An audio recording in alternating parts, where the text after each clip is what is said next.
where I was in Victoria on Vancouver Island at the time, I started working at a music store. It was just me by myself at this little tiny music store in this little small town called Sydney. And I sat down with the real book and I started analyzing the real book. And then all of a sudden, I understood how it all worked together.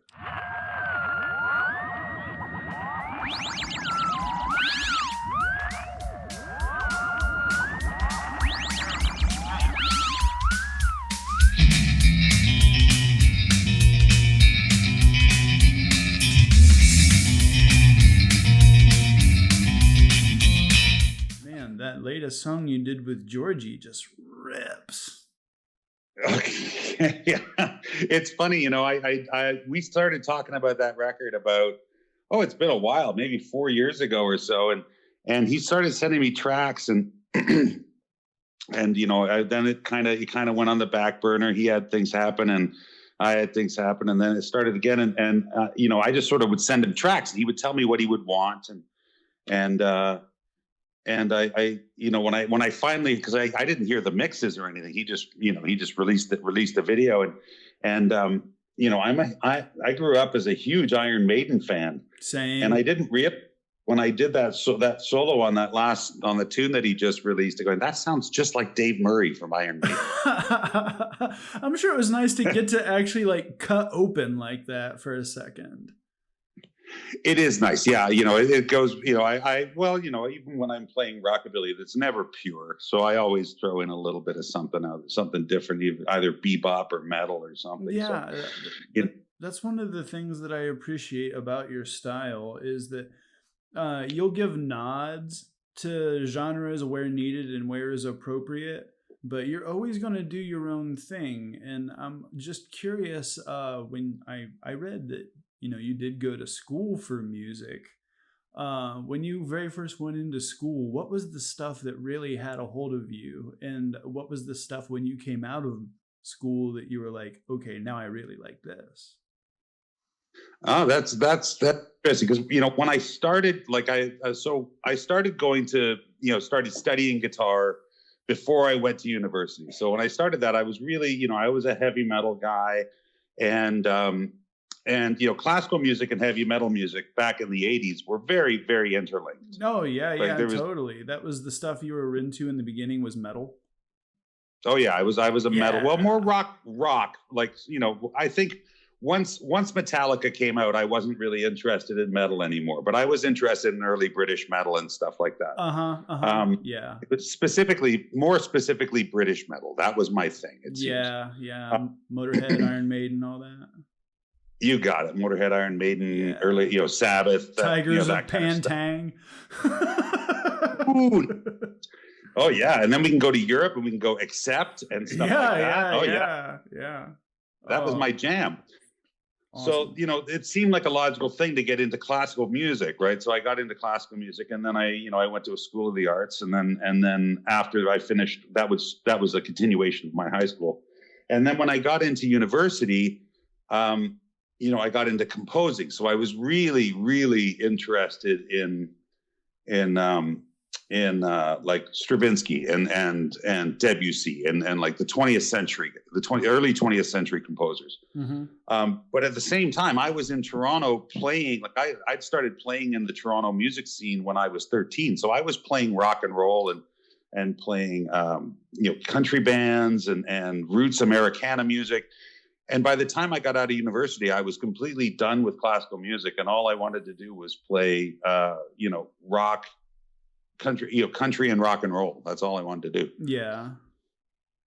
So you feel like going into learning, I suppose, the nuts and bolts about early composition when it came to music drove you that much more into the direction to just play more primal?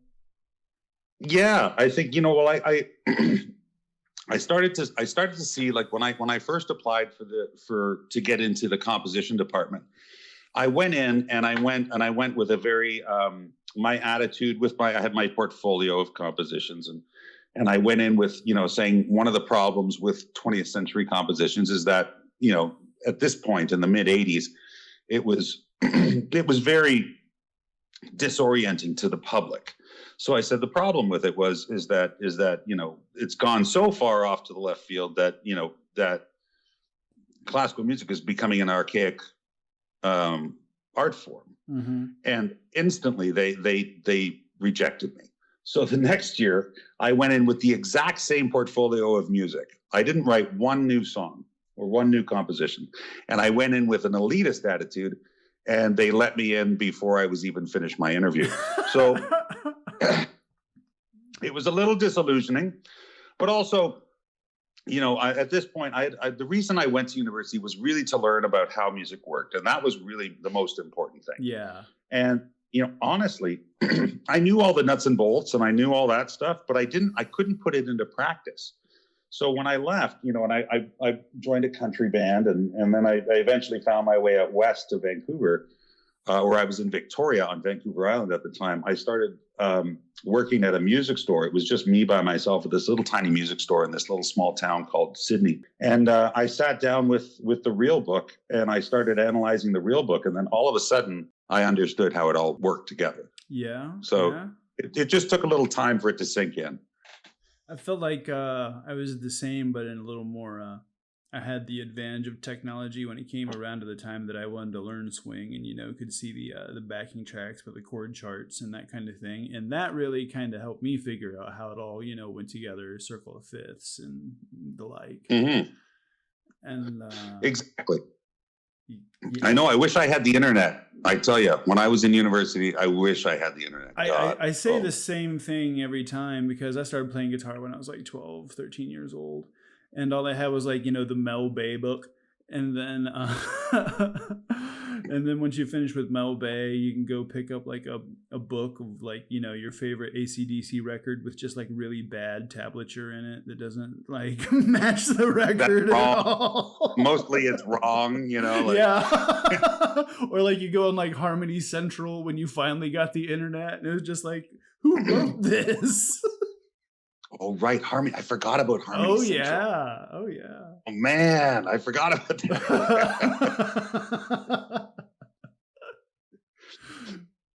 Now, literally everything is online. Like, it's amazing what you can. Although the one thing I've recently got back into doing more avant-garde music as a side project. And I've yet to find anybody who can explain Stravinsky style harmony. And I've looked all over the internet. I said, there's got to be everybody has got something to say on the internet. There's got to be one guy that can explain how Stravinsky's harmony works, and no one can.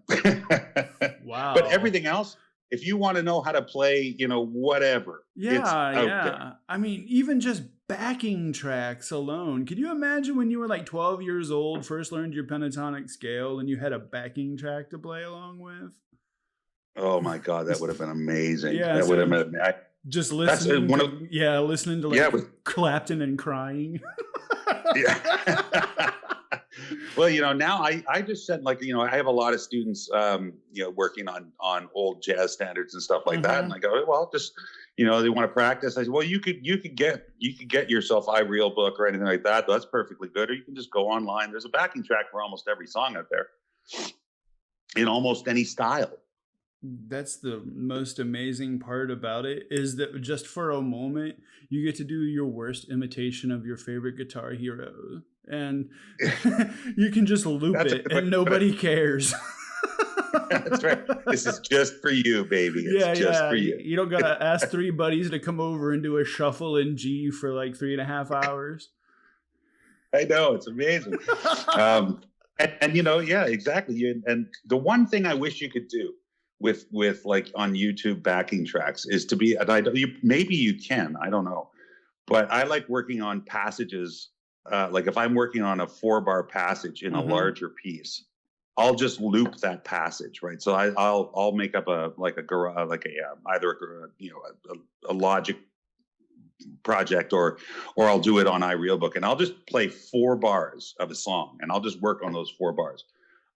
Unfortunately, I haven't found a way that you can loop sections on YouTube, because some of the backing tracks on YouTube are really nice, and I'd love to be able to play with those. So because I put a microscope on little sections, and that's what I'd love to be able to do with it. But we'll talk some turkey off air, and I'll see if I can help with that. Awesome. But you build guitars too, Paul. Damn, man, how'd you get into that?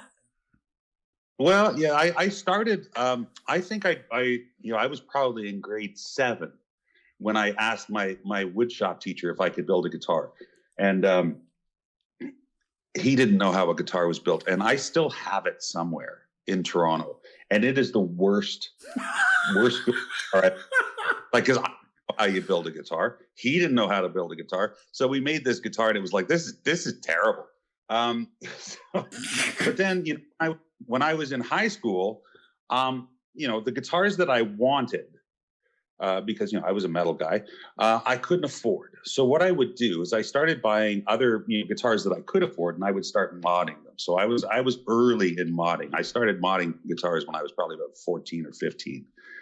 And that led to, I was in university. I met another great guitar player who's now a professor of music, and he was into avant-garde music, and he was left-handed. So he really couldn't find guitars. So he was building guitars, and he kind of inspired me to build guitars, then. And I've always kind of, mucked around with my own instruments. I've done my own fretwork, I've done my own pickup installation, all that stuff, and I guess maybe about 6 or 7, no, maybe about 10 years ago, I just started assembling instruments. Like, I would start, not really parts casters, but I would just, I would make these monstrosities out of various guitars, and I'd try something different. And so I kind of know my way, and I've always been a pretty decent woodworker, so I kind of know my way around the shop. And I met a great guitar builder, Warren Murfitt, about 10 years ago. And Warren is the guy that builds my acoustic guitars. And, I was hanging around his shop. I'm sure I was becoming a nuisance. Like, I was there almost every day. If I had any time off, I'd show up, and I always was interested in what he was working on. And, we designed guitars together because I'm pretty good. I've designed guitars for Gretsch and stuff like that. And one day he just handed me a set of keys to the shop and said, help yourself.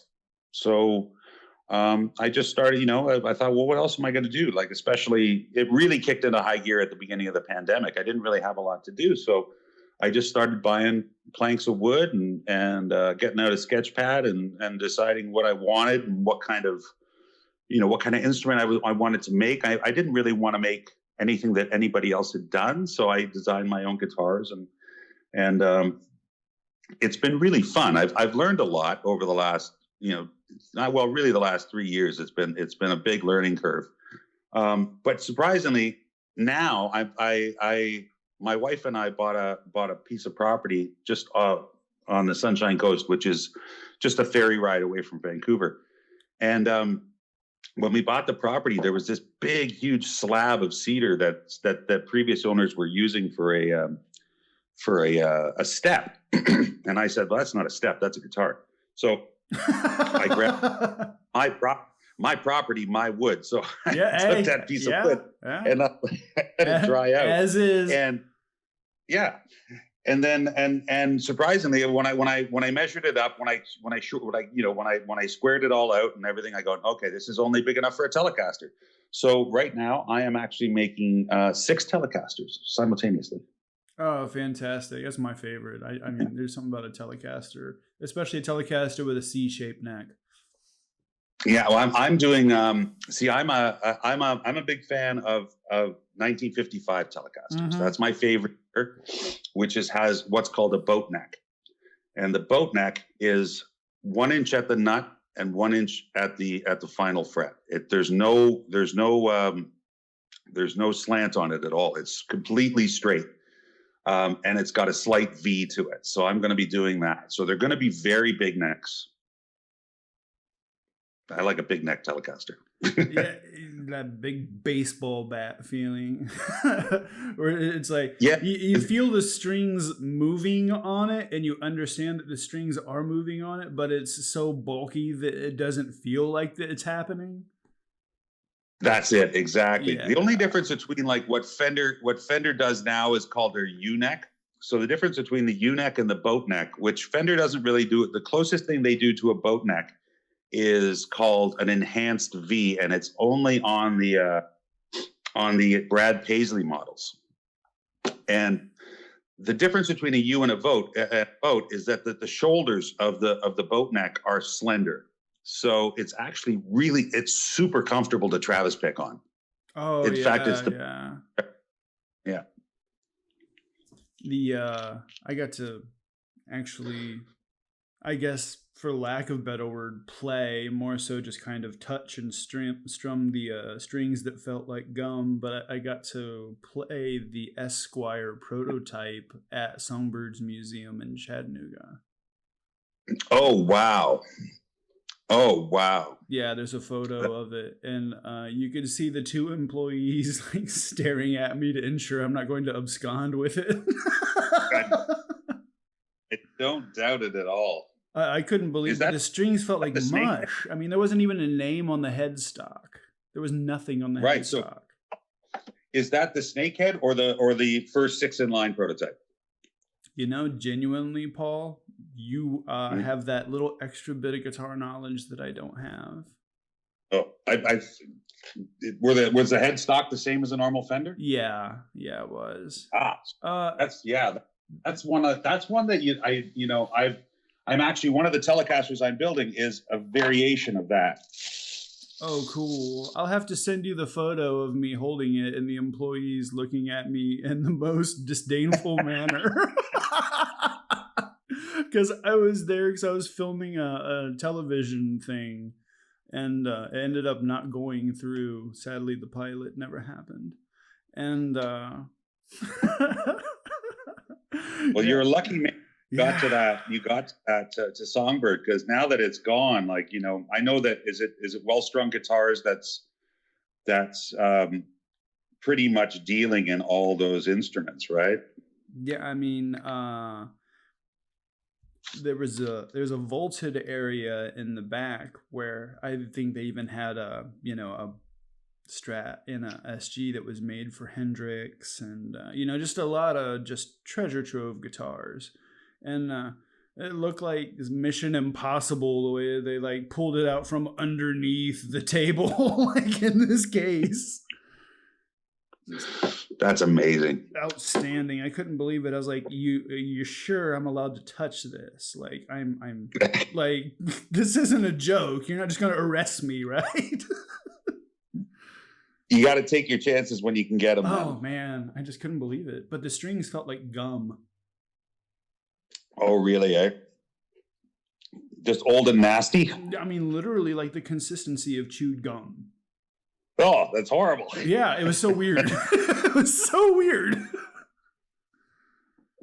I did a gig last year for a family that their father had passed away. His name was Wink Vogel. And Wink was, that family owns a very big company in Canada called Cloverdale Paints. But Wink also started, what's the name of the record? Oh, what's the name of the record label? Oh my God, it's a well-known record label. It's a Canadian. It's the record label that Hart was on. That was a big record label in Vancouver. Anyway, he had passed away, and Wink was a guitar collector, and they asked me if I would perform on some of his guitars. So I went over, they invited, I said, well, I got to see them. And I got to, I said, what are the condition and whatnot. And so I went over to his house, to the son's house, and he had the entire collection. And it was utterly astounding.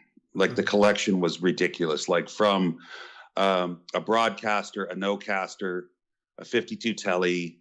The only thing he didn't have was he didn't have any bursts. He didn't have any Les Paul bursts. But, the condition of these poor guitars, they hadn't been touched in God knows how long. So, I had whatever. At the end of the day, I said, well, I need to clean these. I need to restore them. I need to do work on them. I need to do fret work on them. And, before they're playable, they're not really playable like this. So they just sent me home. They had never met me before, and they just sent me home with a 59 telly and a bunch of other guitars. But it was really, it was lovely to be trusted like that. But I felt so bad for that guitar collection, going, man, these things should be played every day. but they weren't, unfortunately. I mean, I just couldn't imagine seeing a treasure trove like that. You're just like, let's see, I don't need a house. How can I live in this guitar? Yeah. Can I drive this? Can I drive this other guitar to work? Yeah. Well, at this point, you know, I used to chase the dragon on guitars all the time, and I still do. Don't get me wrong. I'm constantly buying and selling vintage guitars. But for me, like, to keep them now, they have to serve a purpose that they have to fill a slot in my collection that I don't have. I get it. You know, like I was looking at a very, very dear to me guitar about 6 months ago. Like, you know, I'm a huge fan of Ray Kondo. I was a friend with Ray. I was friends with Ray. Yeah.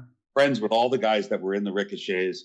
And Jimmy Roy was going to sell the 57 Telly that he used when he was playing guitar. Normally he would play steel with Ray, but when he was playing guitar with Ray, that was the guitar he used. And, you know, I brought it over to the house, and I honestly, I fell in love with this guitar, but it was a lot of money. Like, it was crazy, a lot of money. And then, you know, I sat down, and I've got a beautiful, you know, my custom shop, which Mike Eldred made for me personally. And then I have a 68 Telly as well. And I put them all together, and I said, you know, does this guitar fill something that I don't have? And it really didn't, because you know, it was better than my custom shop, and it was better than my 68, but it wasn't $20,000 better. So I had to say no to it. That broke my heart. But you eventually have to say, okay, does this guitar work for me? Do I need it? And does it do something that I don't already have?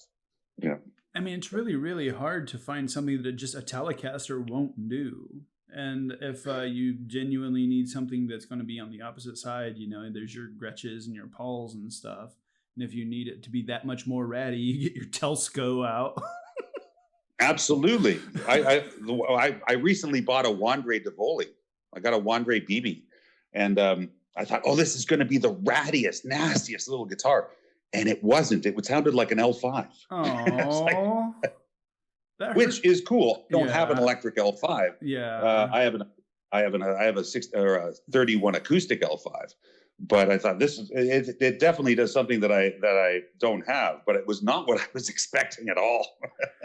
When I was a youth, I went to a garage sale and I picked up this guitar that had to been a Telsco copy. Like, it couldn't get much more. Like, it's just like the guitar. Like, that was the brand. It was like guitar brand guitar. And the pickups that it had in that, oh my Lord, man. Like, it would, I don't know, you'd swear that it made Link Ray sound like Steely Dan. That's awesome. Well, you know, you never know where you're going to find that sound. Like, at the beginning, the reason, like, all my guitars are called Sputniks. And the reason I did that was when I first did my first few, where I was modding these, I would take like destroyed guitars and I would rebuild them, and I'd make new necks for them, and I'd do all kinds of crazy things. I found this is of course before the war started in the Ukraine. I found a guy in the Ukraine who was selling old pickups from Soviet era guitar pickups. And I've tried almost every pickup on the planet, but I've never heard a Soviet era guitar pickup. And so I bought them. Like, you know, they weren't that much. They were about $35 or $40 a piece US. And, you know, I just, well, whatever.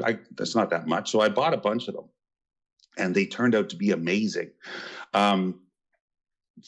They were different types. There was different types. I got sets, and, you know, one set, you know, first thing I'm going to do is take them apart. I have to see how they work, right? So I opened one set up, and it was the most ornate pickup I had ever seen in my life.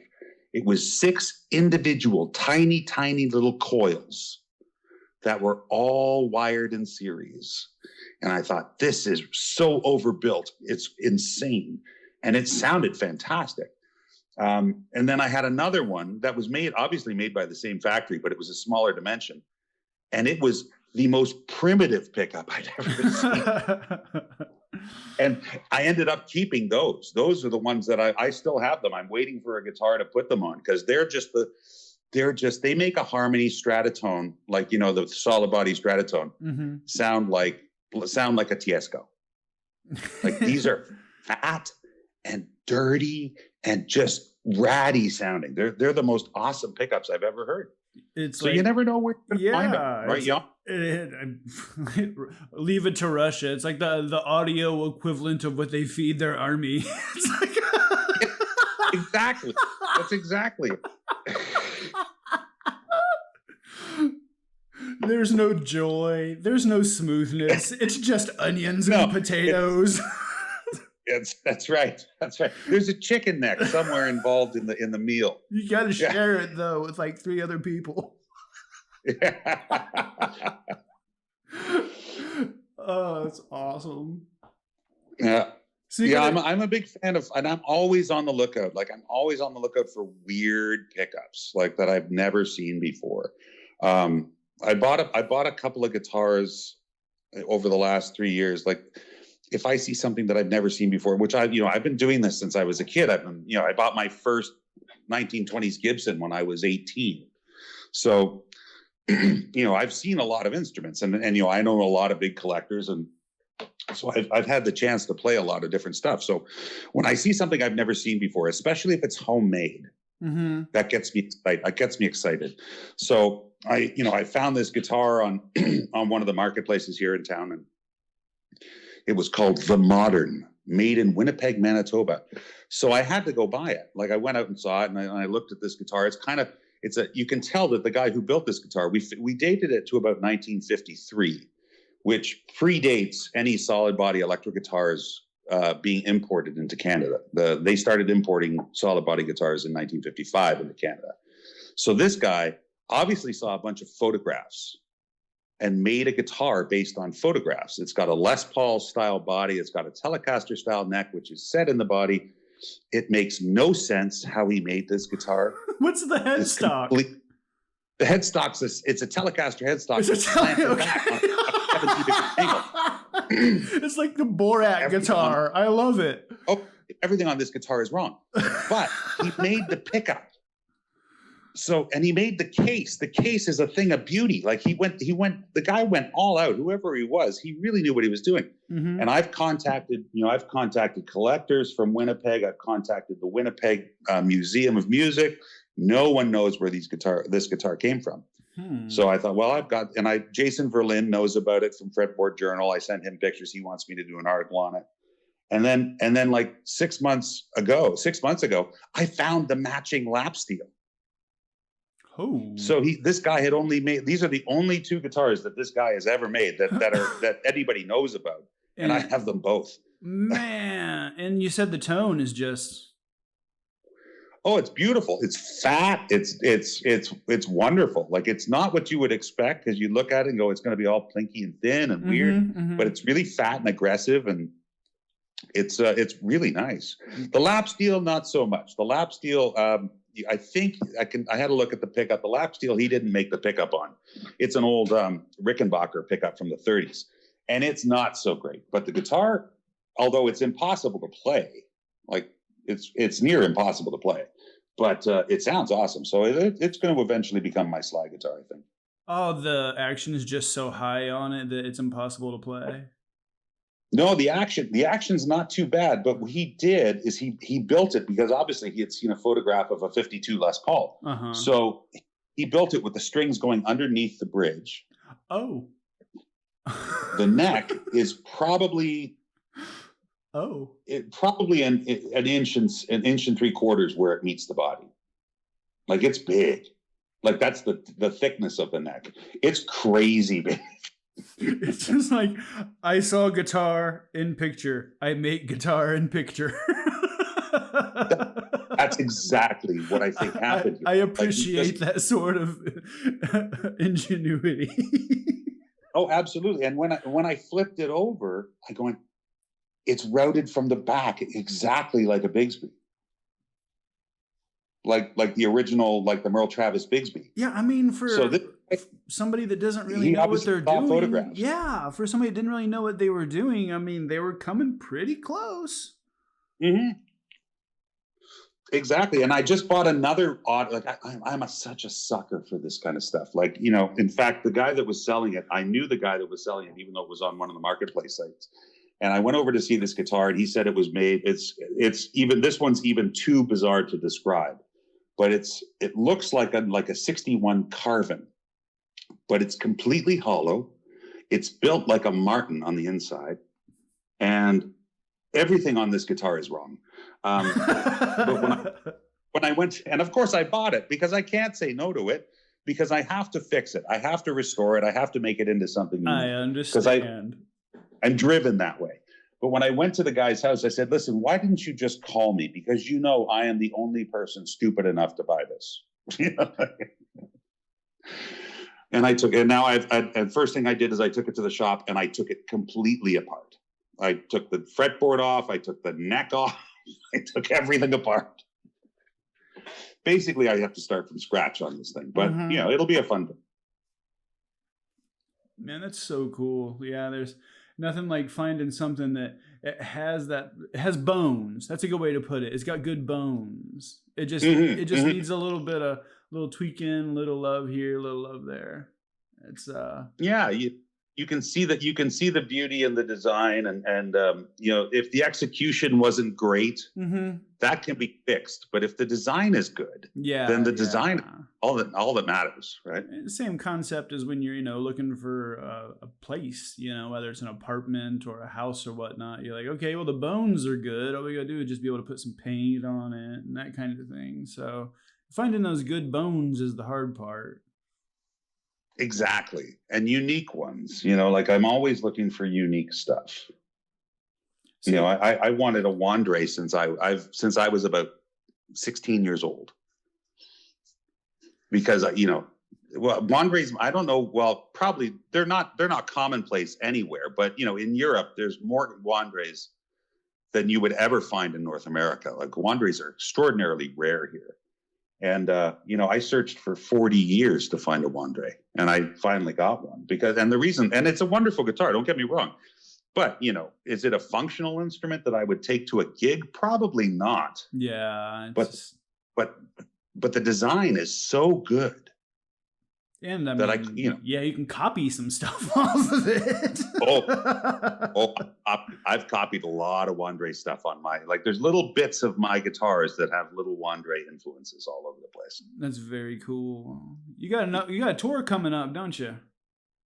Well, I've got sort of like a summer run. It's not really a huge tour. It's all mixed up. I start off, there's a guitar player that I'm completely nuts about. Nothing to do with rockabilly music. He's roots oriented, but like, his name is Kevin Bright. He's from Toronto. And I hate using the words best, because I don't believe in that there's a best guitar player ever. But let's put it, he is my favorite guitar player of all times. I love the way this guy plays. He plays unlike anybody else I've ever heard. Okay, that's terrifying. What was his name again? Kevin Bright, Breit. Okay. He played with Nora Jones, and he's done a lot of big gigs, but he's one of those guys that just doesn't go out too much. Like, you know, he's got his family. He's really into his family, and, you know, he plays when he wants to play. And we did a record during the pandemic called The Shut-Ins. That's on Bandcamp. And it was just a fun little project. I didn't know what I was going to do during the pandemic. So I just called him up and said, do you want to do a record? And he said he was right on board. So I have him coming out at the end of the month, and I do a guitar cabaret, and I've done it with Big Lazy from New York. And I've done it with El Twanguero from Madrid. And I get them to come to Canada, and we do a series of shows. And then the final show is a cabaret where we start off together and we just improvise together. And then we slowly build the band up until the crescendo at the end of the night. So we're doing that. And then I've got, what's coming up after that? Well, I teach at a blues camp every year. So I have that coming up after that. And then Cousin Harley will be on the road for part of July. And we're just going to be doing basically Western Canada. I've got one little gig where I'm using a different rhythm section out in Ontario, and I've got a tour with a fantastic singer named Russell DeCarl. So it's all, this summer's all pieced together. It's not really like what you would consider a large tour. Although I don't really do large tours anymore. You know, I'm 53 now, man. Yeah, I mean, I totally get it. There's nothing quite like your own bed. Like, yeah, well, it's good to do a weekender, exactly. And then your bed. Bed, or at least you know, a bed that you're somewhat familiar with. You know, right. Like I love touring Europe, but because you know when I you know, if I take my guys to Europe, it's, you know, I'm the leader of the band. I'm the guy that books all the gigs. Yeah. I'm the guy that does all the driving. I'm the guy that does all the logistics, that rents all the hotels, and it's a ton of work. And I'm going to do it again. I've got to find a new booking agent. Me and my booking agent have parted ways. So I need to find a new European booking agent, but I'm hoping to do it again next year, but I just needed another year of rest before I go do it. I mean, I completely get it. The world of touring and playing live has just changed so much, you know? I mean, especially after the pandemic, with just how many venues are gone just on its own, you know? I mean, it's hard to play when there's nowhere to play. And then the places that are open, what marquee acts first? Exactly. And you know, like the festivals that I'm doing, like I'm doing a fair amount of festivals in Western Canada. Yeah. And, you know, we all know that, you know, we're all in this boat together. So they're struggling. So, you know, and I know that they're struggling because I know what kind of situation they're in. So, you know, I said, well, you know, when they ask me what I need for the fee, and I go, well, this is what I made 3 years ago, but how about I'll go a little under that because I know you guys are hurting too. Mm-hmm. And, you know, that makes, you know, financially, it's very difficult right now, you know, to do big tours, to do a big tour. Yeah, it's especially in America because there's just so much ground to cover. I imagine Canada's the same way in between. I've been up to Canada and I played in Canada, but I never went across Canada. So I don't know. I know that y'all are as long as America, but as far as width goes. Well, and we have a fraction of the population too. So, you know, honestly, if I was to play, you know, my next real major gig with only one gig in between would be in Calgary, which is a 12-hour drive. Yeah. So I would probably drive from here to Penticton. There's a small gig I can do in Penticton, and that's a 6-hour drive. And then, but that's south. So now I've got to veer back up towards Calgary. That's going to take me another 8 hours. Yeah. To get to.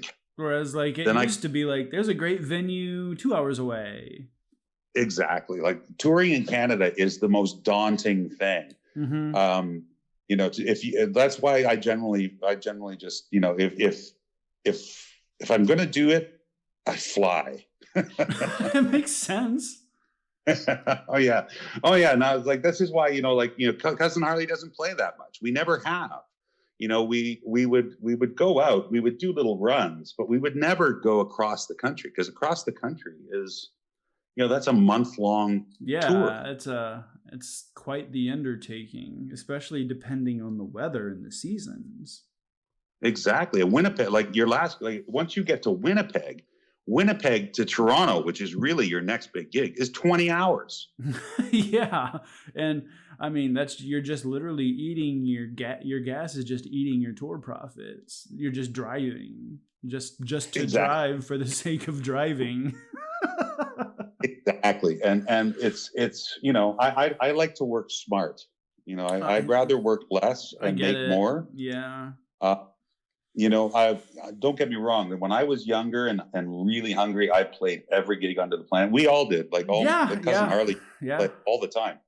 But now, you know, I go, I'll play the big gigs and I'll, you know, if I can drive to them. We've got a little run where we're going to be doing a lot of driving this summer. We've got one that's Golden, Lethbridge to Nelson. So that's we're probably putting on that's going to be probably over the course of 4 days. We'll probably do 28 hours of driving. Yeah, it's that's the part. It's a lot. Oh, go ahead. Yeah, no, it's a lot. Touring Canada is like, I don't know any other place. You know, I've toured Australia, I've toured China, I've toured a lot of places, and I think Canada is the toughest. China has the same amount of distance between gigs, because China's even bigger, but China has bullet trains. Yeah. And bullet trains, man, that's the way to tour, is touring on a bullet train. I think that part of the joy of being on tour is the drive, because the jokes and everything that comes from the drive. But then at the same time, also that's the unknown part of it. Like, you can wake up and the van just doesn't start. And you're like, what record label am I gonna call? Gee, let me think. Oh wait, I'm the owner of the record. Yeah. Hold on, let me reach in my left pocket. Oh, there's a hole there. Well, totally. Let me talk to the agent. Yeah, dude. Yeah. Well, but you're right though. Honestly, you are right that one of the best parts of touring is the hang, right? Yeah, and I'm really lucky that I'm working on my. Let's see, I've had 3 drummers, and I'm on my 4th bass player, and every one of them was a great hang. Mm-hmm. And that's the stuff that comes out in the van, you can't yeah, we're just horrible people when we get in the van, but boy, it's a great time. It's awesome. It's like all semblance of dignity is just left at the door. Well, it's where we truly become children again. Yeah. I mean, because technically it is work, but also it is called playing after all. Yeah, you got it. Exactly. When you went from heavy metal to rockabilly, what was the one guitar player that you were like, okay, this is really getting my swing in there? Danny Gatton. Yeah. Danny Gatton was my guy. Yeah. Danny Gatton was a huge.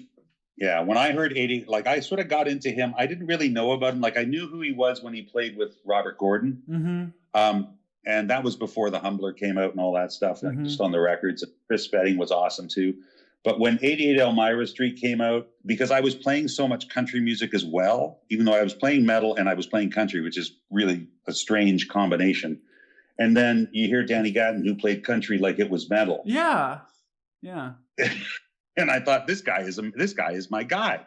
And it was mostly Danny Gatton, and then of course Albert Lee as well. Albert Lee was although Albert Lee not a rockabilly guy at all, but no.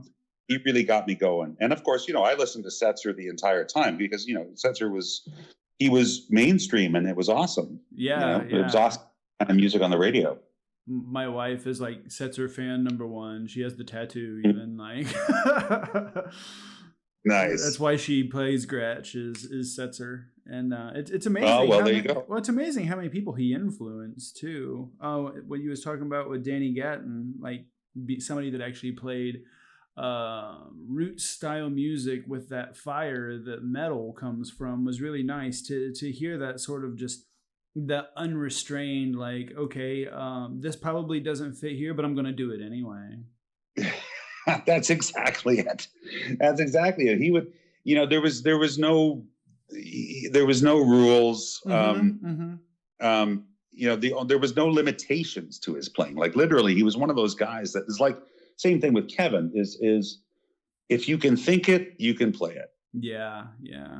Well, seeing him hybrid pick too. I mean, that was really the first time, aside from like you'd see like Angus Young do it a little bit here on like for like the intro for Those About to Rock and that kind of stuff. You see a little bit of hybrid picking and you're like, oh, okay, that's kind of cool, and it just kind of slides by you. But then when you for the first time you really see what Danny Gatton was doing with those 2, sometimes 3 extra fingers, all of a sudden you're like, oh, okay, well, this is a game changer. Oh man, so much. And like, it's like increasing, the way he would play is like, he would be playing with 3 picks simultaneously. Yeah, exactly. And the way he was able to, and I still work on there's still a few riffs of his that I continuously work on, and I have not yet got, like, a lot of his organ riffs. I'm very, very interested to hear how he, figure out how he does that. And I can kind of do it, but it doesn't sound as effortless. Yeah, I know. It almost just seems like he just sat down with a Ray Charles record and just copied everything. Yeah, totally. Exactly. How does he do that? Right. Yeah, he was my big guy. He was my big guy for many years. Yeah, that's so awesome. Man, like, I suppose if you have any plugs, any websites, any addresses, now's the time. Sure. Okay. Well, I will eventually post everything that I need to post on my website, which is www.paulpigat or www.cousinharley.com. They go to the same place. And if you're interested in learning a little bit about what I play and how I play it, and maybe some cool stuff, I have a guitar school at patreon.com. And that's been going really well. I started that up at the beginning of the pandemic, because what else are you going to do? And because I've been teaching, I've been a teacher since I was 18. So I'm pretty, not to toot my own horn, but I'm a pretty good teacher. And right now there's probably 120 lessons up there by now, I would imagine. So, it's cheap. It's $10 a month, and you get access to my weird brain and how I think about music. That's fantastic. I do have to say that you're a fantastic teacher, because I've bought your DVDs. There you go. And those were those were done a million years ago. And it's funny. Every once in a while, I just go out and look and see what's out there. There's still guys, covering riffs off that DVD, off those 3 DVDs. In fact, I went to go see a really great band from Enderby, which is a little small town in the middle of the mountains. And they were playing. They're one of the guitar players, a student of mine. He's on Patreon checking out my stuff. And I went to go see them with my daughter the other day, and I'm going, "Hey man, he just copped my DVD riff." Well, that's the whole point of doing that stuff, right? If you put it out there, people are going to play it, and I'm glad that I still see people play it. I see guys from Japan playing it, and I see guys from Europe playing it, and guys in the States playing it, and that's awesome.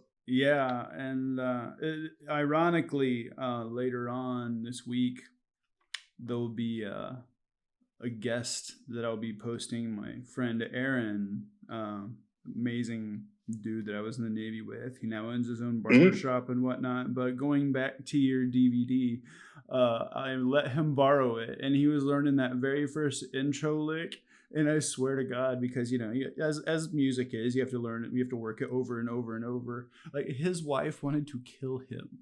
I'll never forget it. She's like, "If I have to hear that one more time." Oh yeah. I know, dude. And it all comes full circle. Yeah, I've got, that's why I have my own little very small little room, and I generally practice when the rest of the family is out of the house, because if you're going to drive people nuts, like, it's just, that's part of it, right? But people go and see the show and they love it, but they don't realize that it's hours and hours and hours of going, exactly, just working this one lick out as slow as possible, bringing it up to speed. My wife's a guitar player too, and I still hate for her to have to listen to me work on a lick, and she's the same way. Oh yeah, well that's the way. I think that's the only way.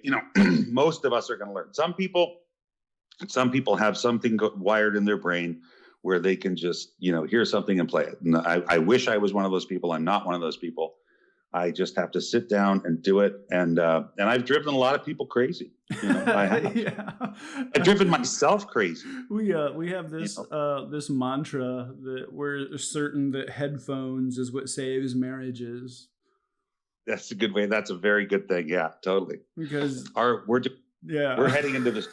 We started sort of just laying down random tracks. I don't really know what's going to happen with these tracks, but our drummer has recently, in the last few years, become a banjo player. So all I hear is banjo music.